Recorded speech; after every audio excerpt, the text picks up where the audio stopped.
बच्चों नमस्कार।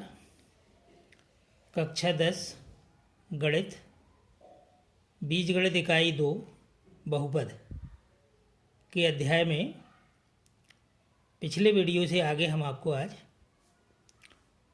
ले चल रहे हैं किसी बहुपद के शून्यकों और गुणांकों में संबंध ज्ञात करने के लिए।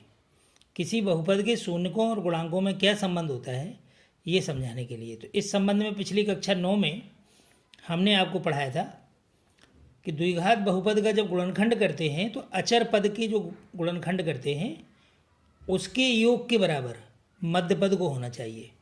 मध्य पद के गुणनखंड करते हैं उससे हमें जो है उसके गुणनखंड प्राप्त हो जाते थे। तो उन्हीं गुणनखंडों की सहायता से उनको हम शून्य के बराबर करेंगे तो हमें जो है शून्य प्राप्त होते हैं।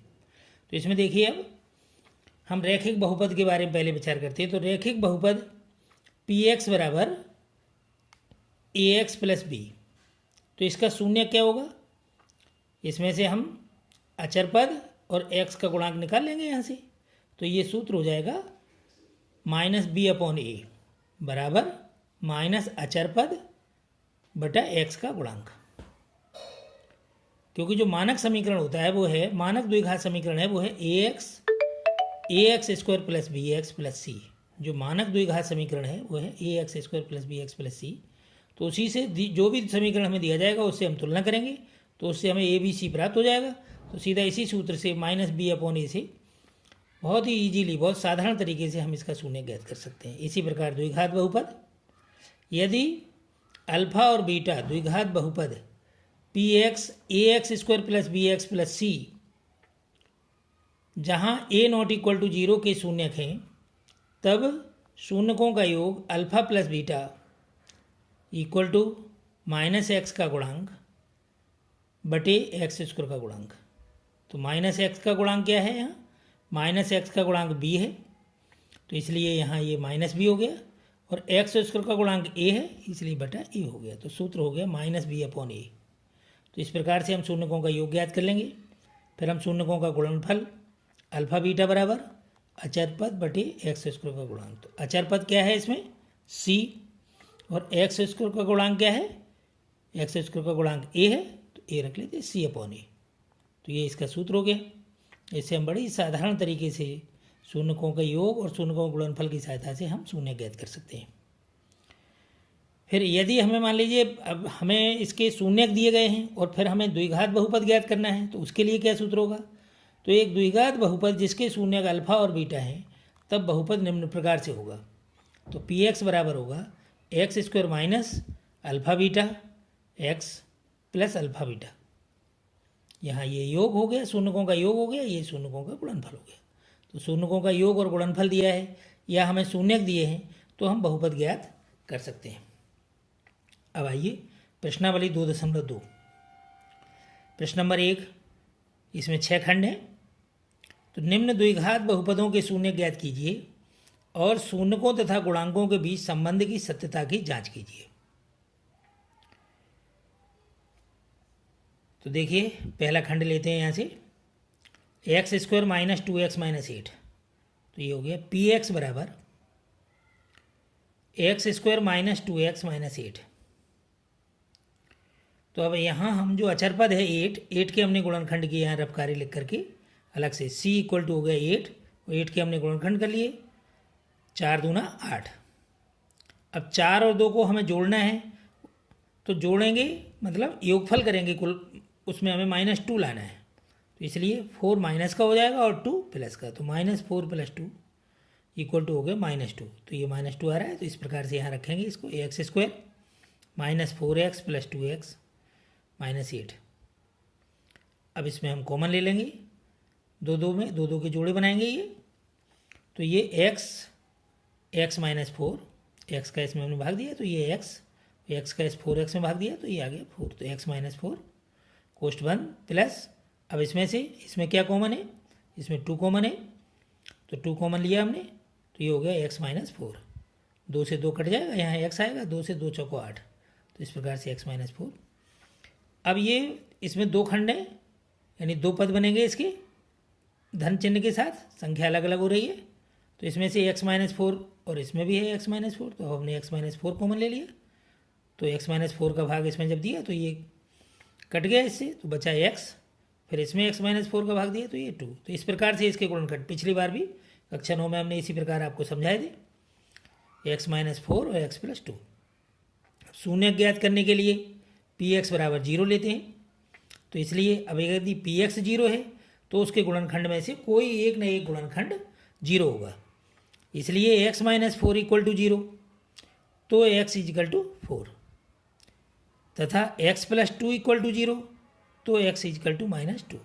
तो ये दो शून्य का आपको प्राप्त होगा। तो अतः बहुपद x square minus 2x minus 8 के शून्य माइनस 2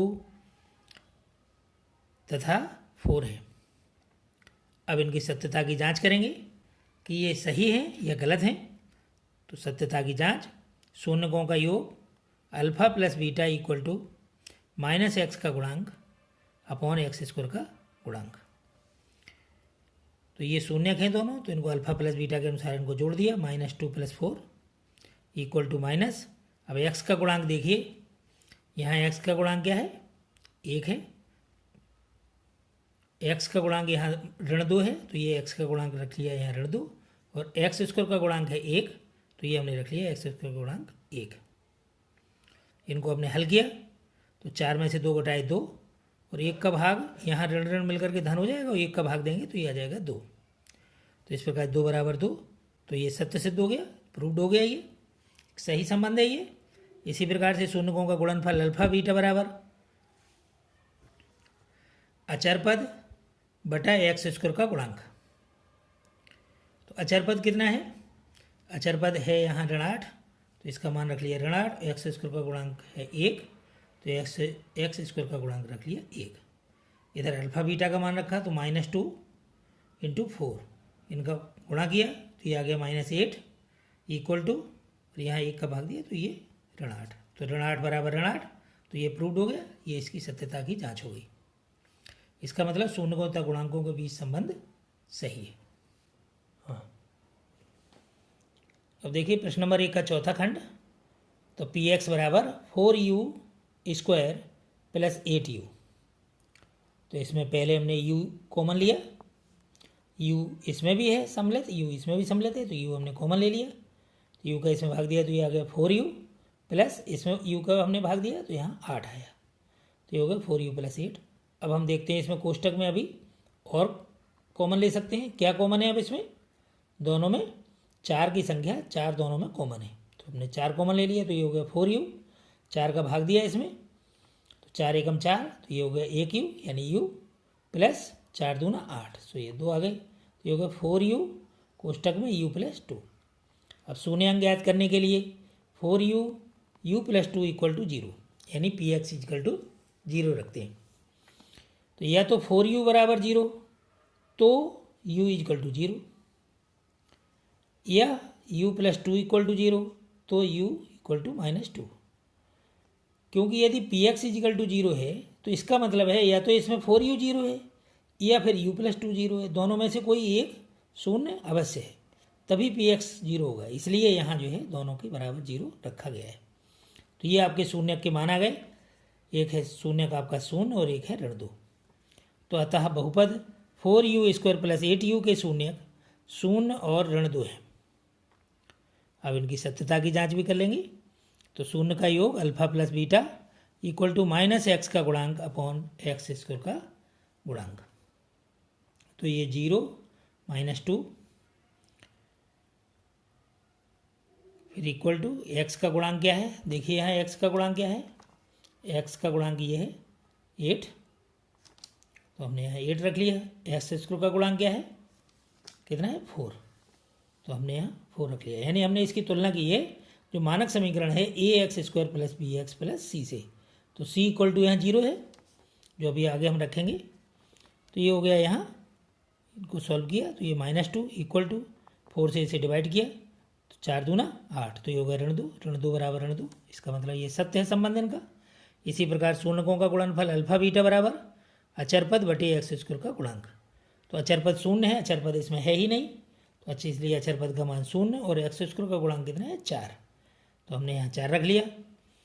गुणा किया इसका 0 में ऋण 2 का गुणा किया तो ये 0 हो गया, 4 का भाग शून्य में दिया तो शून्य है, शून्य बराबर शून्य। तो इस प्रकार से ये सत्य सिद्ध हुआ। तो इस प्रकार से गुणांकों के और शून्यांकों के बीच में संबंध सत्य सिद्ध हुआ। अब देखिए प्रश्न संख्या 2। एक द्विघात बहुपद ज्ञात कीजिए जिसके शून्यकों के योग तथा गुणनफल, यानी यहाँ अल्फा प्लस बीटा और अल्फा बीटा के मान दिए गए हैं, यानी तथा गुणनफल क्रमशः दी गई संख्याएं हैं। तो इसमें 6 खंड हैं, 6 खंड यहाँ लिखे। तो सर्वप्रथम हम पहला खंड लेते हैं इसका। बहुत ही ईजी है ये, सीधे सीधे मान में रखना है, वहाँ हमने पहले सूत्रों में आपको बताया था। तो ये मान ले लिया हमने यहाँ। तो माना कि बहुपद A X square plus B X plus C तथा शून्य बराबर है अल्फा और बीटा। तो अल्फा प्लस बीटा बराबर क्या हुआ 1/4। ये मान हो गया 1/4। ये योग है और ये गुणनफल है इसका। तो ये अल्फा बीटा बराबर ऋण 1। तो पी एक्स बराबर जो वहाँ सूत्र दिया था, क्या सूत्र होता है मानक समीकरण, वो हमने लिख लिया यहाँ। X square minus alpha plus beta कोष्ठ में बन गया एक्स प्लस अल्फा बीटा। तो इक्वल टू, अब यहाँ पर अल्फा प्लस बीटा का मान रख दिया ये 1/4। तो ये हो गया एक्स स्क्वायर माइनस 1/4 एक्स ऋण 1। अब इसमें पूरे समीकरण में 4 का गुणा किया तो ये हो गया 4x square minus x minus 4। तो ये यहाँ से जो संख्या थी परमेयीकरण हो गया इसका। तो इस प्रकार से आपका ये द्विघात समीकरण आ गया 4x square minus x minus 4। ये इसका आंसर हो गया। तो ये बहुत ही ईजी है, इन्हें आप होमवर्क के रूप में हम आपको दे रहे हैं प्रश्नावली 2.2 में। प्रश्न नंबर 1 में ये खंड हमने आपको होमवर्क में दिए और प्रश्न नंबर 2 में हमने ये खंड आपको होमवर्क में दिए। इन्हें आप सॉल्व करेंगे। यदि कोई समस्या होगी तो आप उनको कमेंट बॉक्स में जा कर के लिखिए, मैं इनका पुनः सॉल्यूशन भेजूँगा। धन्यवाद।